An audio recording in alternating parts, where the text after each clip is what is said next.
Hi, friends.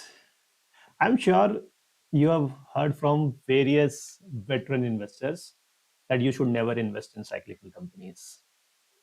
However, if you look at history, there are a lot of winners, those have got created in such cyclical industries and cyclical companies. I'm not saying the veterans are wrong, not at all. But we need to have a very keen eye just to study these turnaround, these cyclical companies with a different lens. We will be studying one such similar companies today, Jayaswal Neco. As the thumbnail suggested, this is probably a turnaround or a cyclical bust. And we will look at the reasons why we are saying so. Jayaswal Neco, once a shining star, they gone through a really, really bad time. They were under RBI radar. They were under NCLT.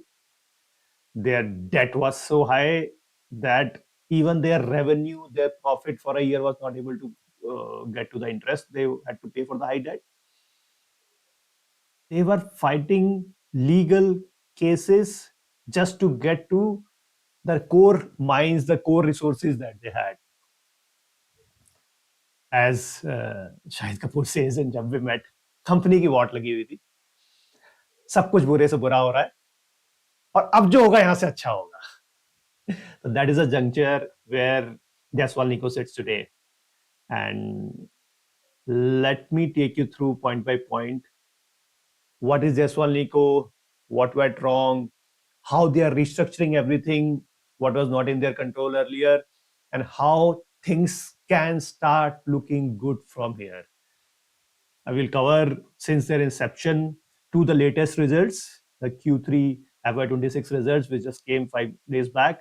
Market has shown a very deep reaction to it, and we'll look to it why that reaction has come and what is something which market might be missing, or this might be just broad ways market reaction.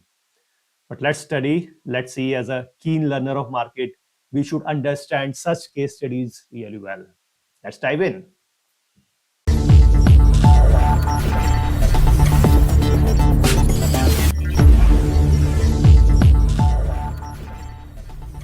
So, company that I wish to discuss today with you all is Jayaswal Neco.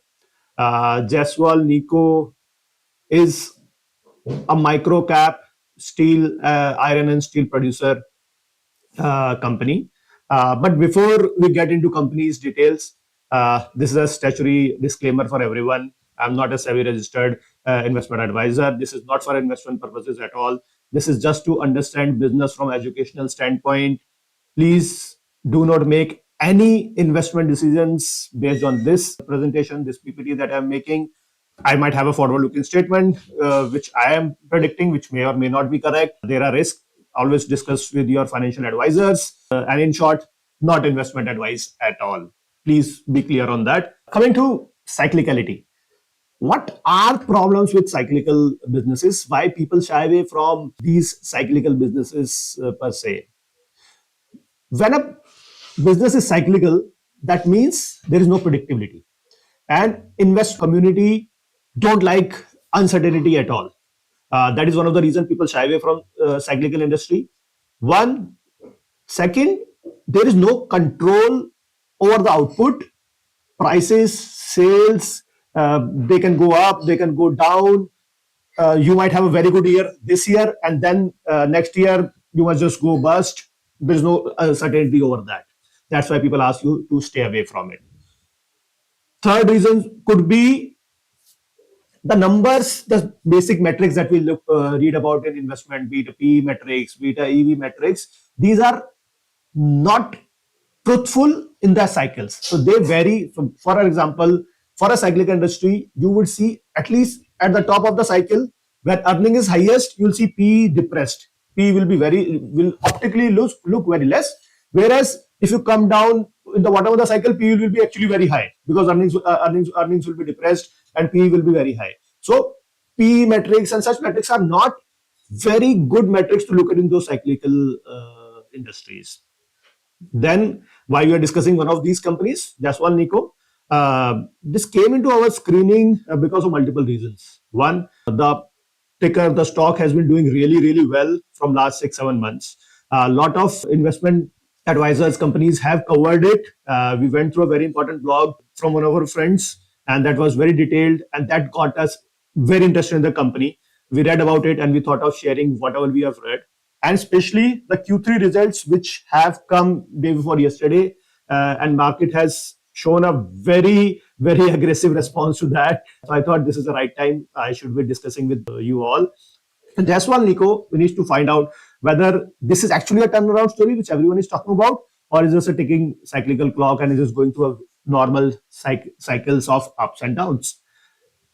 Normally, cycles are of multiple types, and various companies, especially in iron ore, mining, steels, they cater to them. They face them from a various power of strengths. Like something like Godavari, they have capital to handle that. Something like Sharda, they have a means, they can go to different mines, acquire different mines. Those are through NCLTs and better. Whereas Jayaswal Neco is surviving the cycle just based on their grit, just based on the endurance that we have, and we'll discuss why I'll say so.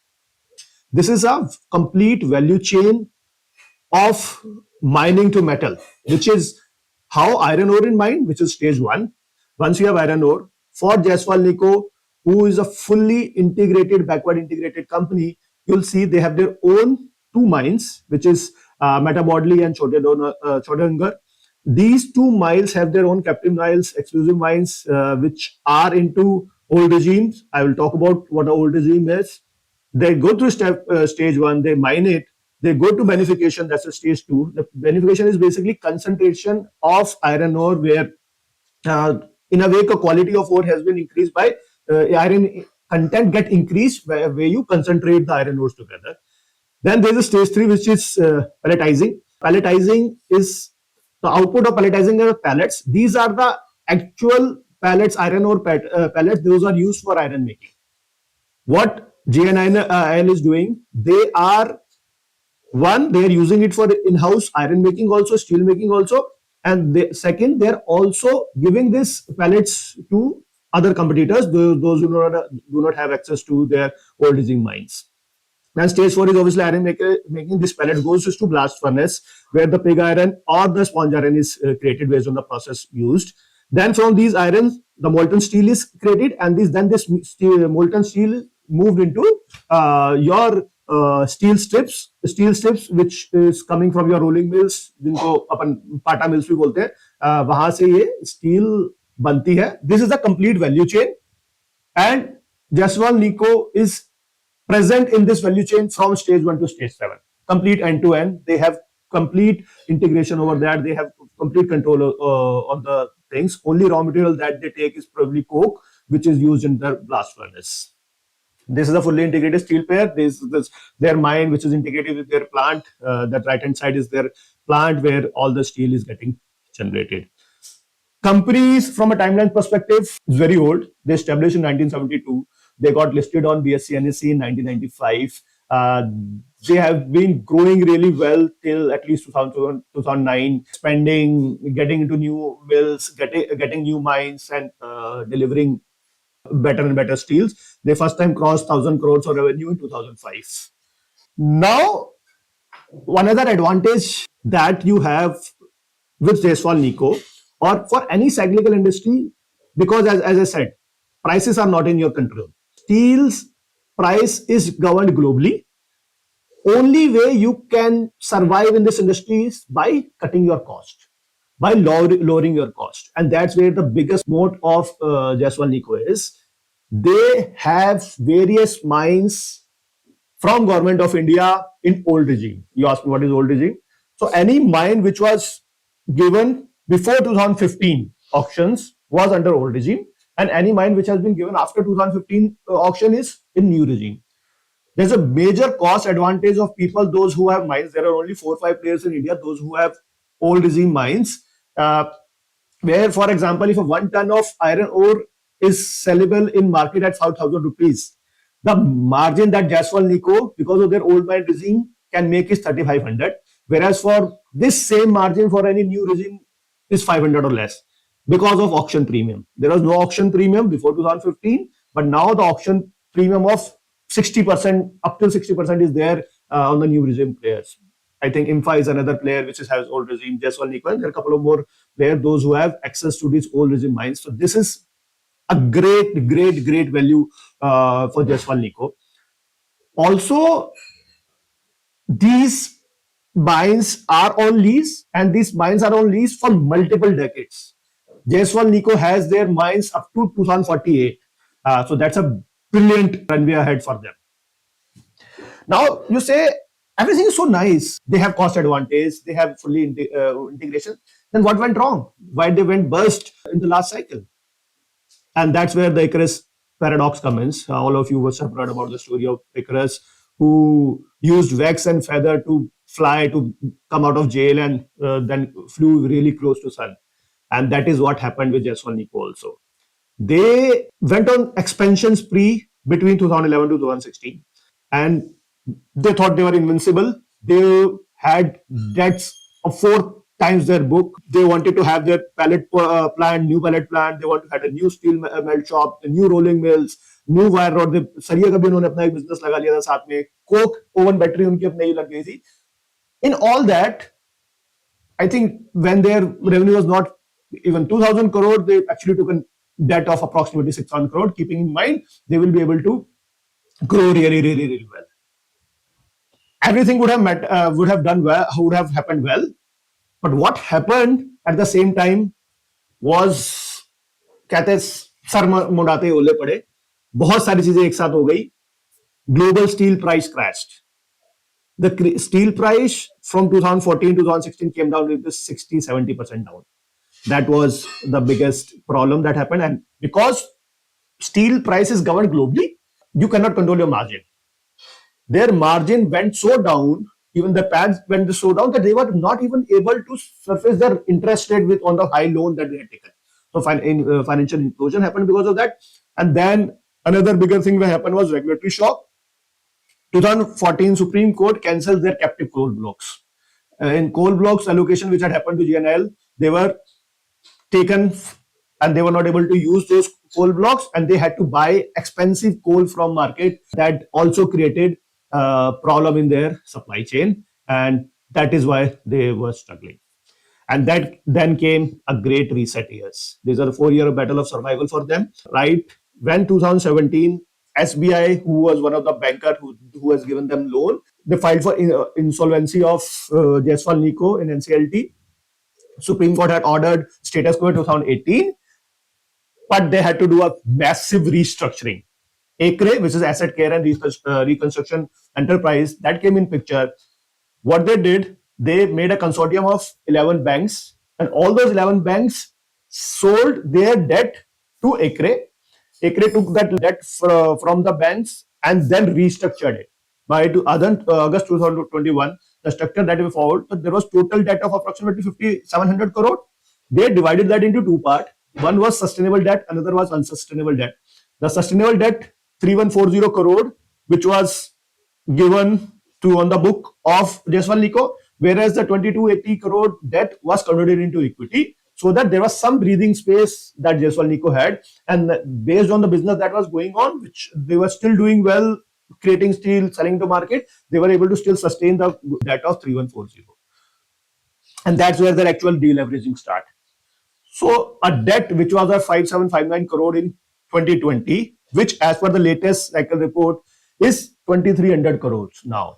That's a huge deleveraging that is happening. The debt equity ratio, which was more than 4 right now, is approximately 1.16. And even in this 2,300 crore debt, 1,800 crore, they have just restructured this debt, which is now come from 17.5% interest rate to 12.5% interest rate. That's one great saving from the interest cost perspective.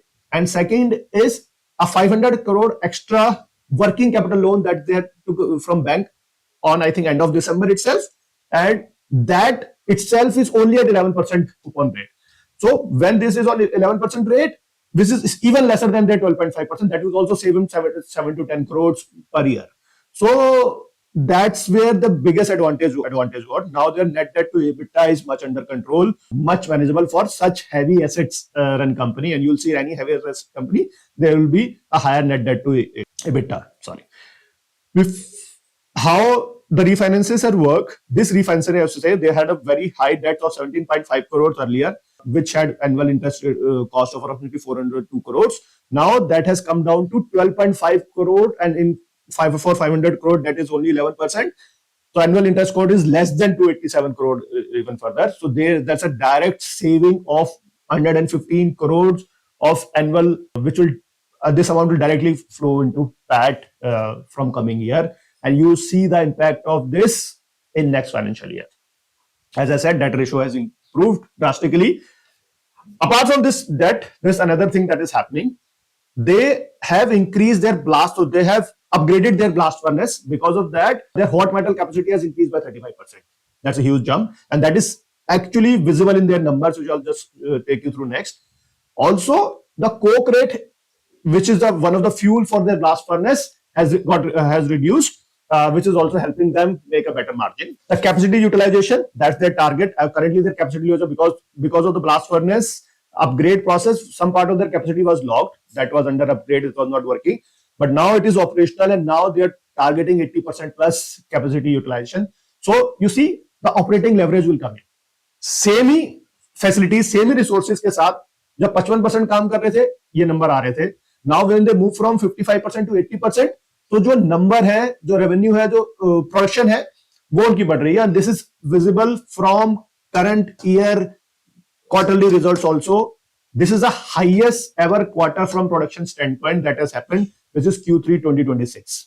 Other main clear takers are obviously raw material dominance. As I said, old regime. They are also expanding their captive iron ore mining capacity, which is from 3.95 metric ton per annum to 7 metric ton per annum, which is a huge jump again. And they will also be monetizing any surplus iron ore by selling in the market. That's a new revenue stream that will get added. There's a value-added integration on the new pellet plant, and major focus after the incidents of debt fallout that happened. They are very disciplined in their capital allocation. That's very, very important to understand, and that's visible even now.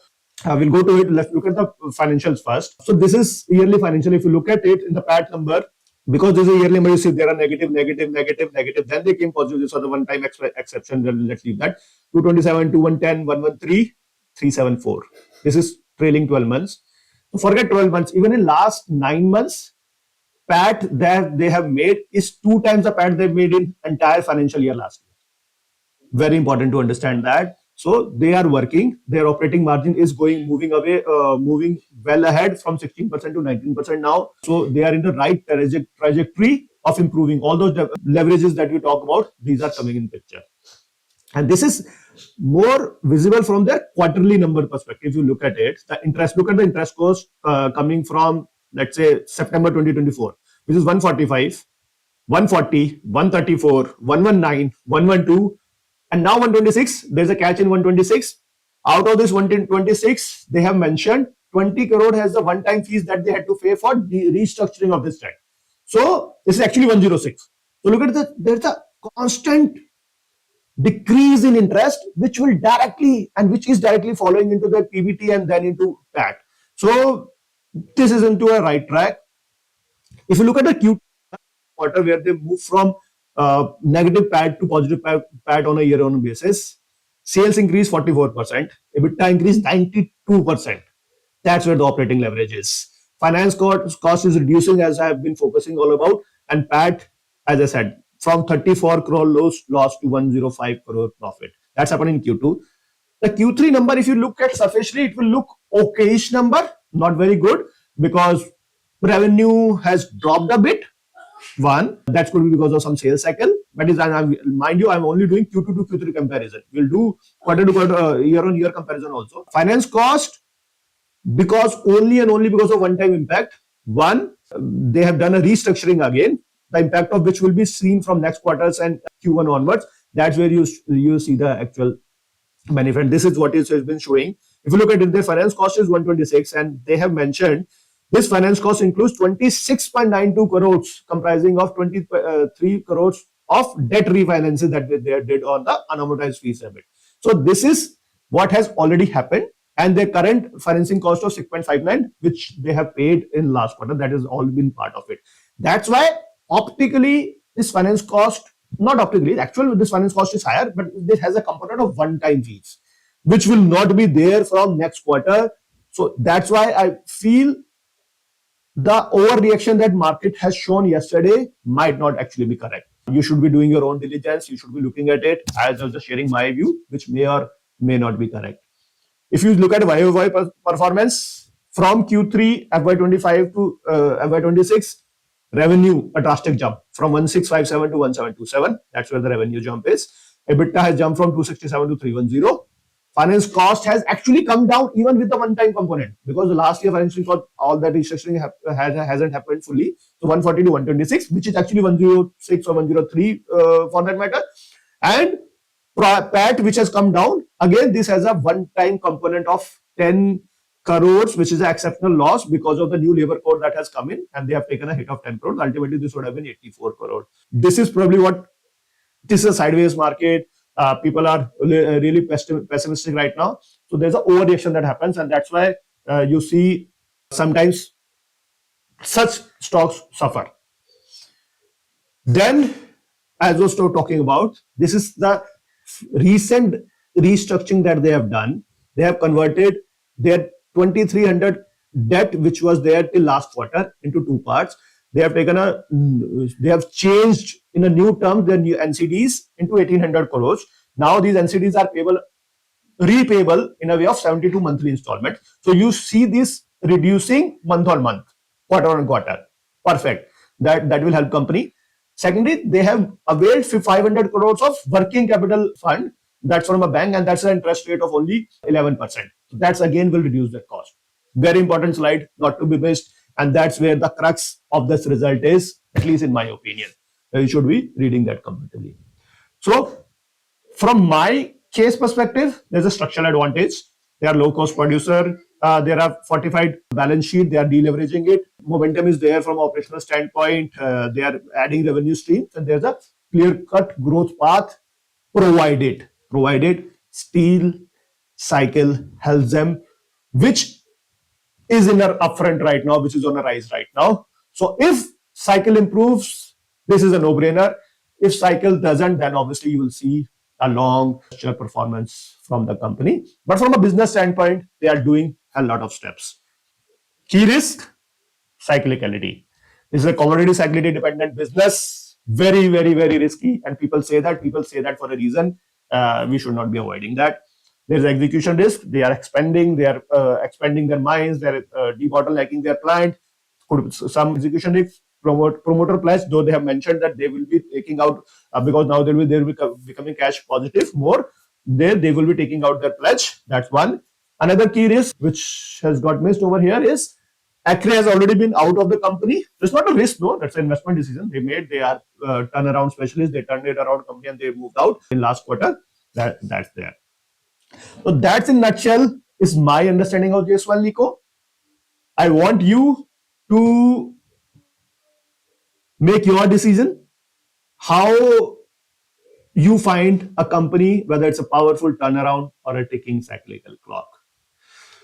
This is me signing off. I hope you got some value from this, and feel free to leave a comment, write about it. If you agree, not agree, if you have a different view, we'd love to discuss. We all are learners over here, and we love to discuss. We love to discuss ideas, love to discuss about companies.